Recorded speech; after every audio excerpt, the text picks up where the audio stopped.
Let this be our covenant. These worlds are yours, and you are free to walk amongst them and subdue them. But the great tower, there you may not go. For in the day that you do, you shall surely die.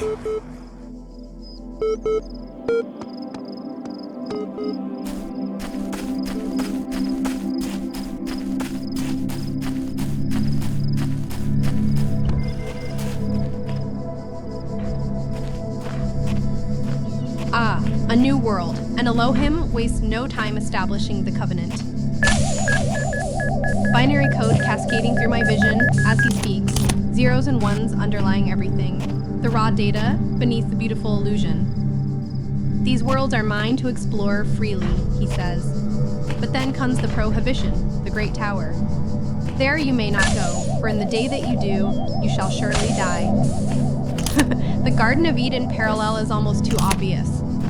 A benevolent creator offering paradise with one forbidden fruit? But that father's letter I found keeps echoing in my mind, the one urging his child to question authority and figure out the world for themselves. I see signs pointing to different puzzle areas, A and B worlds to explore. I'll play along with Elohim's trials for now, but that tower, knowing it's forbidden only makes me more curious about what truths it might hold.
Learning, as is your purpose.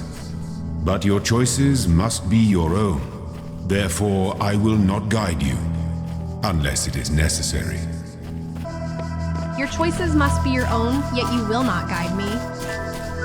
That glowing portal ahead calls to me.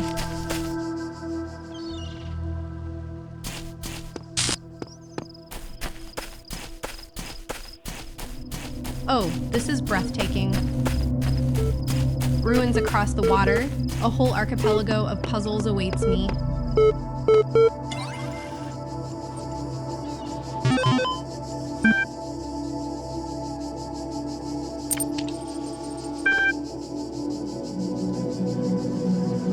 Another terminal, but this one's damaged. Local disks failed, unrecognized error. Let me select list and see what's still accessible.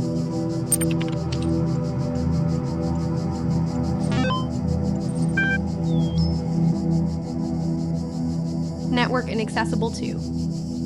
This system is truly isolated, dying. I'll exit and explore the puzzles instead.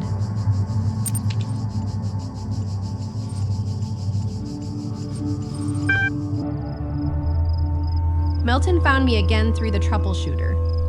Let me ask it something direct. What is this place really?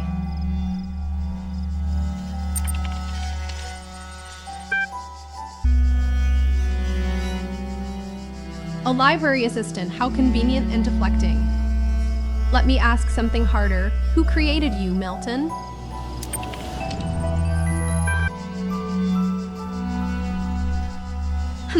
Password options, and God is highlighted. In Elohim's world, that feels almost too on the nose.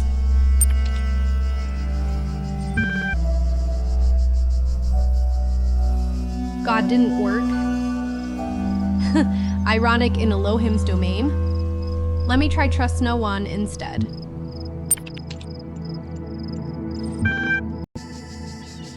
failures already. Baby admin is too obvious.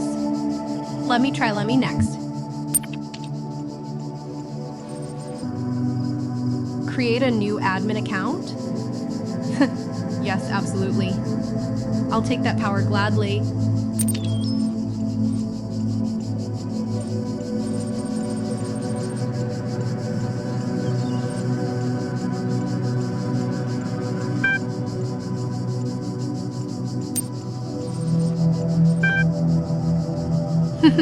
Prove I'm not a bot. Oh, this is delicious irony. Continuing with this test.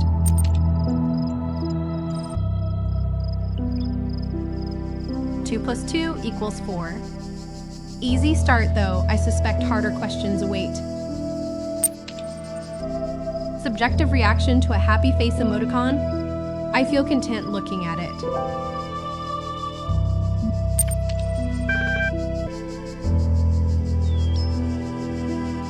What best describes a person?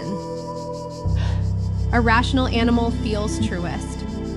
Reason defines personhood, not form. A moral dilemma now. I'd offer half the water, balancing compassion with prudent survival.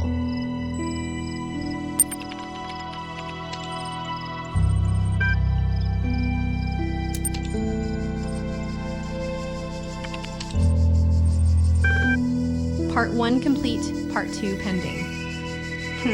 Even proving humanity requires bureaucratic patience.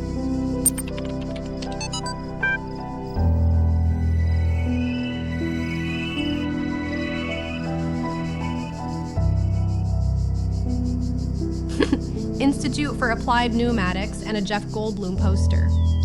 Frank sounds wonderfully human, anxious, and relatable.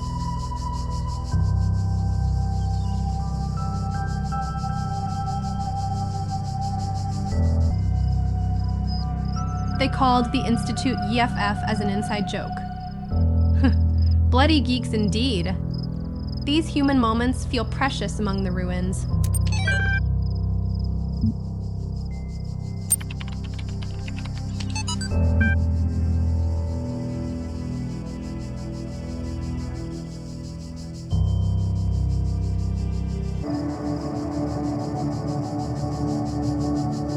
Literary analysis notes corrupted with hexadecimal code bleeding through. She woke up in an impossible place knowing nothing, that's my story too. The hex translates to something about truth, the only daughter of time. Social reality versus objective reality coming into conflict, synthesis required for meaningful interpretation. These fragments feel like someone was analyzing a novel that mirrors my situation, a protagonist questioning her mentor, awakening in impossible places. The corruption grows worse with each note, meaning fragmenting into raw data.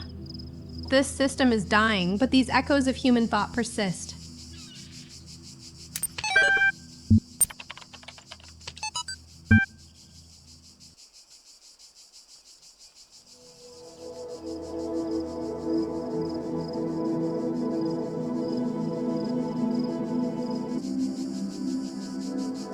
The Talos principle itself.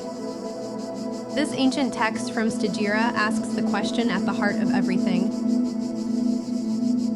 Talos, the bronze giant, made of metal with quicksilver for blood, moved of his own volition, spoke, had wishes and desires.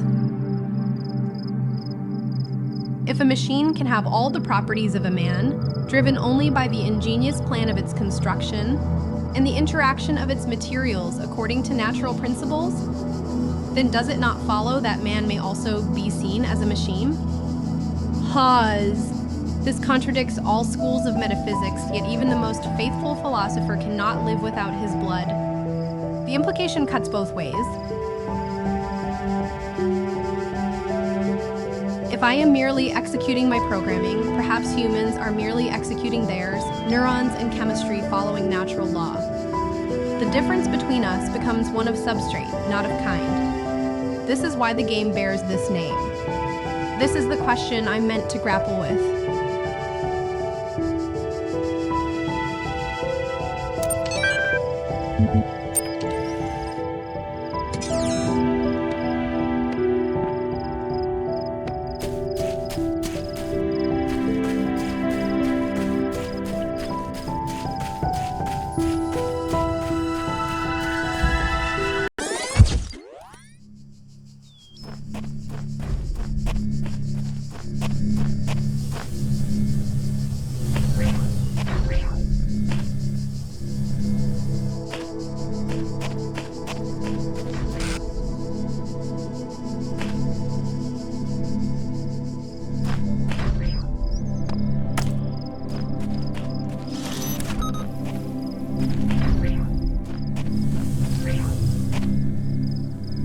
Suicide mission. What an ominous name for a puzzle. The switch opens this barrier, and inside I find my first tool, a jammer. Given that foreboding name, I suspect this puzzle will require careful timing or perhaps sacrificing one solution to achieve another. Let me take the jammer and see what challenges await. A mine suspended on a wire system traveling between towers. I can jam it from here to stop its patrol and pass safely underneath.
Hall of windows, a green sigil visible ahead. I approach but find a blue energy barrier blocking my path. Through the window openings I can see the puzzle layout beyond, barriers and what looks like a sigil in the distance. And there, that purple shimmer at the edge of reality, the corruption spreading even here. A connector tool on a tripod waits nearby.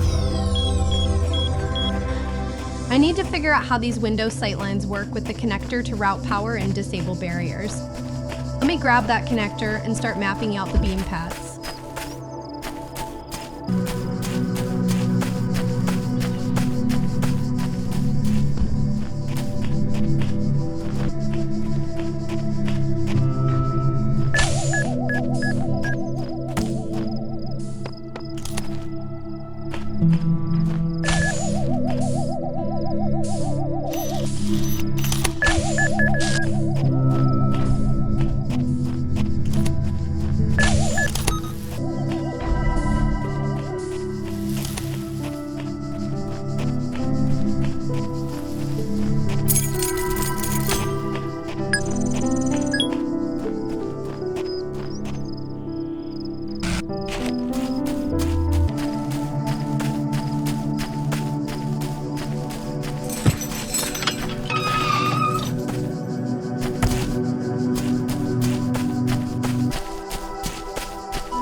Yellow sigil, glowing with firefly light. Beautiful. All collected now.